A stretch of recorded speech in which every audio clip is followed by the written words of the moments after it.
Hey everyone, I'm Tonya from Dogwalker World, and today I'm going to be talking about the Baskerville Ultra Muzzle made by the Company of Animals. The Company of Animals is a British company founded by an animal psychologist whose sole purpose was to create humane products that can and will only strengthen the bond between you and your pet. They make everything from toys to training collars to harnesses, and they even have a behavioral training center on site.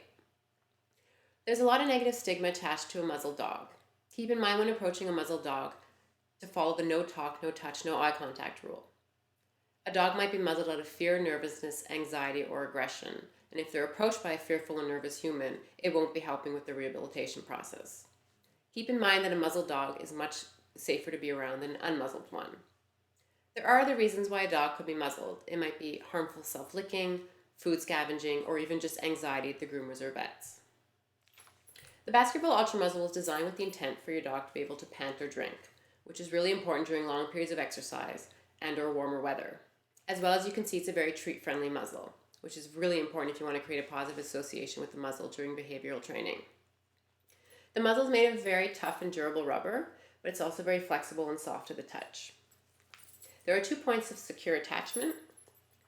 The first one being this metal buckle, which is going to fasten into this pre-hold strap. The second point of attachment is this loop where you're going to put your dog's flat collar through. There's an optional third point of attachment, which is the overhead strap. And again, I say it's optional because you can remove it and still rest assured the muzzle won't be moving. The straps are neoprene coated, which is great because your dog can wear this for long periods of time with a decent level of comfort, I should say. The muzzle comes in sizes 1 through 6, size 1 being the smallest. This one's a size 3 and it's the one I use when I need to muzzle Nellie. I think this muzzle is absolutely awesome and I wouldn't hesitate to recommend it to anyone. I like that they've covered all the important aspects of a muzzle. I like that the dog can pant. I like that the dog can drink. I really like that it's very treat friendly, which is really important when you want to be using this for behavioral training. Like I said, everything about it's really great. The only negative thing I have to say about it is the color. I think it's a little harsh looking, and ideally it would come in lighter colors, maybe pink or purple for girls, blue or green for boys. But other than that, I think it's an awesome muzzle. There are other muzzle options available if you're not crazy about this one. There is the nylon muzzle, which keeps your dog's mouth very tightly closed. Of course, the problem with that is your dog can't breathe properly, and once he starts to heat up, he can't pant in order to cool off. So a muzzle like that can't be worn for very long periods of time. There's also the metal basket muzzle, which is similar to the Baskerville muzzle, only it's made of metal. The problem with that is the metal can be cheaply made, and the edges can be a little jagged. Another thing to keep in mind, in warmer weather or strong sun, the metal can actually heat up, and there's always the potential that your dog's skin can get burned. There's a few things to keep in mind when using a muzzle. The first thing is when introducing it, use lots and lots of treats. You want to create that positive association with it. Even once your dog has accepted the muzzle, it's always important to reward them so that they always maintain that association, that positive association with the muzzle.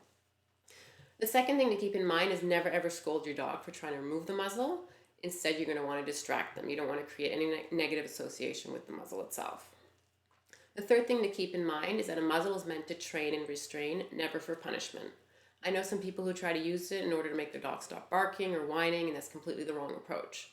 So again, you want to create a positive association, so don't ever use it for something as ridiculous as trying to make your dog stop barking. The fourth thing to keep in mind is when sizing it, make sure it's not longer than your dog's actual snout, otherwise it will be in their line of vision, which can be very distracting for them.